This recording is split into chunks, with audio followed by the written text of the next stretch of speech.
halkani waa dhulweynaha loo yaqaano Kurdistaanta weyn. Waa dhul ay qowmiyadda Kurdidu ku taamaan in ay mar dhidibada uga taagaan dawlad ay iyagu si gaar ah u leeyihiin. Waxa lagu qiyaasaa inay ka badan yihiin 30 milyan. Waxa lagu naanaysaa inay yihiin qowmiyadda ugu tirada badan adduunka ee aan lahayn dawlad u gaar ah oo midaysa. Waxay ku kala fidsan yihiin dalalka Iiraan, Ciraaq, Syria iyo Turkiga. Waa qowmiyad ay ka soo baxeen haliyeeyo baal dahab ah uga yaala taariikhda Islaamka sida Salaaxudiin al-Ayyubi. Waxay door weyn ka ciyaareen xoojinta cududii muslimiintu ay ku lahaayeen Bariga Dhexe iyo qaybo badan oo ka mid ah Yurub. Waa dad ku suntan geesinimo xad dhaaf ah iyo dagaalyahanimo ka dhigtay kuwo garab u noqda dawladihii isaga kala dambeeyay hogaaminta caalamka Islaamka. Muuqaalkeenna maanta ayaynu ku dul istaagi doonaa qowmiyaddan iyo sidoo kaleba sooyaalka ka dhigay kuwo aan lahayn dal gaar ah.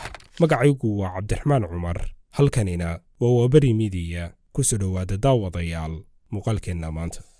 Kurdidu waxay ka mid yihiin dadkii waqtiyada fog degay dhulka Bariga Dhexe iyo si guud galbeedka qaaradda Aasiya. Waa qowmiyadda afraad ee ugu ballaaran Bariga Dhexe, waxayna qayb weyn ka ahaayeen ilbaxnimooyinkii qadiimiga ahaa ee dhulkan. Marka la qeexo dabeecad ahaan, waa dad isku darsaday geesinimo, dagaalyahanimo iyo ku dhimashada. Waxa ay aaminsan yihiin waqtiyadii dunida Islaamka ay weerarada istabajooga ah ku hayeen ciidankii Saliibiyiinta ama Kiristanku, awoodii u babacdhigtay ee u diiday in ay dhulka Shaam iyo masaajidka Aqsa ay la wareegaan waxay ahayd saldanadii Ayyubiyiinta. Si gaar ah hogaamiyihii ugu magaca dheeraa saldanadaasi ee Salaaxudiin al-Ayyubi oo ahaa Kurdi. Ciidankii uu dhulka kaga cayriyey Saliibiyiintana waxa uu dubdhexaad u ahaa dagaalyahano Kurdi ah. Waqtiyadii dambena waxay ahaayeen awoodii ay Cismaaniyiintu ku jabiyeen duulaanadii Shiicada ee Safawiyiinta iyo Faatimiyiinta. Haddaba su'aasha isweydiinta mudan ayaa ah, dadka taariikhda sidan u adag leh maxaa ka dhigay in ay dal la'aan noqdaan, awooddoodii la wiiqo, dhulkoodiina 4 dal loo kala qaybiyo? Si aynu jawaab ugu helno arrintan, aynu taariikhda dib u milicsanno, gaar ahaanna waqtiyadii dahabiga ahaa ee dawladdii Cismaaniyiinta. Markii uu talada la wareegay Saliimkii koobaad oo ahaa aabbaha Suldaan Suleymaan al-Qaanuuni, wuxuu dejiyey qorshe uu ku wiiqayo boqortooyadii Shaah Ismaaciil oo waqtiga ahaa xaakimkii Safawiyiinta oo dhul badan oo Bershiya iyo Shaam ah haystay. Si laga guulaysto Shaah Ismaaciil, Saliim waxa uu xulafaysi la galay Kurdida oo dhulka lagu dagaalamayo lahaa ahaana dad Sunniyiin ah oo diidanaa xukunka Shiicada. Dhinaca kalena aad ugu caan ahaa dagaalka dhulka buuraleyda ah.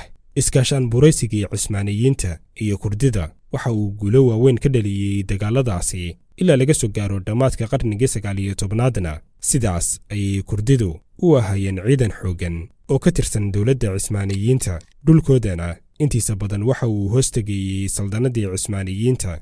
Waqtiyadii ay sii daciifaysay awooddii Cismaaniyiinta, waxaa inta badan dhulalka ay degaan dadka aan Turkida ahayn ka bilowday kacdoonno Turkidiid ah oo lagu mucaaradayo Cismaaniyiinta. Kurdida ayaa dhankooda qayb ka noqday kacaanadan, waxayna bilaabeen diyaarinta qorshe ay ugu magacdareen raadinta Kurdistaanta weyn, oo ay ku doonayeen inay mideeyaan dhulka Kurdida kana dhisaan dawlad iyaga u gaar ah. Markiiba waxaa arrintan ka biyadiiday Cismaaniyiinta iyo Iiraaniyiinta oo qayb ka mida weli ay ka jireen boqorro awood leh.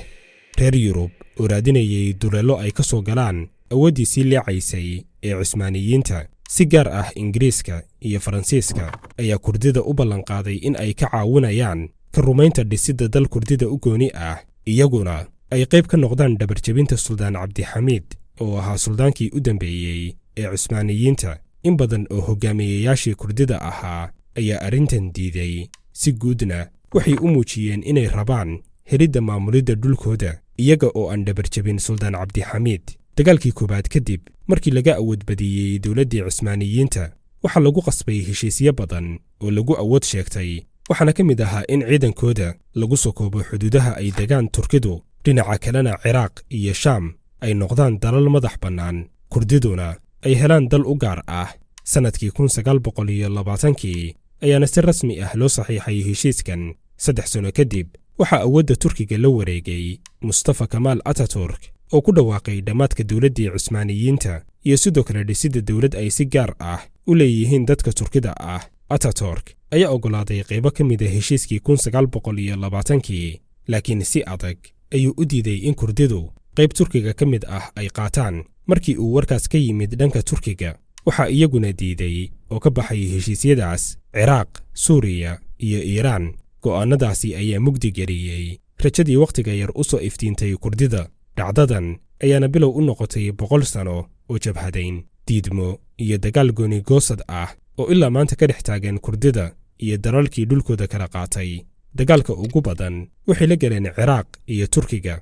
1978 ayay Kurdida Turkiga samaysteen jabhad u dhaqaaqda gooni-goosadka gobollada Kurdida ee ka tirsan Turkiga. jabhaddan oo ka ah Turkiga jabhad argagixiso ayay isku horimaadyo adag ilaa maanta dhex maraan iyaga iyo ciidanka Turkiga. sidoo kale waxay dagaalo la galeen xukuumaddii Saddam Hussein ee dalka Ciraaq.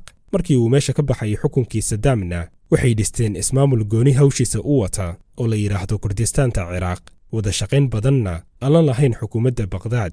dhinaca Suuriyana waxay qayb weyn ka ahaayeen dagaalkii lagu wiiqayay xukunka Bashaar al-Asad, balse Turkiga oo diidan awood Kurdi ah oo dhinaca Suuriya ka dhalata ayaa dagaal mar kasta la gala Kurdiyiinta ku sugan xuduudda Siiriya iyo Turkiga. Kurdida Iiraan iyagu uma kacdoono badna sida kuwa kale. dhowr mar oo ay dhaqdhaqaaqiyo isku dayeenna, xukuumadda kacaanka Iiraan ayaa xoog ku maquunisay. halganka daldoonka ah ee wakhtiga dheer qaatay ayaa malaayiin Kurdiyiin ah dhaxal siiyey in ay noqdaan kuwo aan dal lahayn, qaxooti ku ah dalalka caalamka. gobollada ay ka degan yihiin Turkiga iyo Siiriya ayaa noqday goobo dagaal iyo furiimo ilaalo gooni ah laga hayo.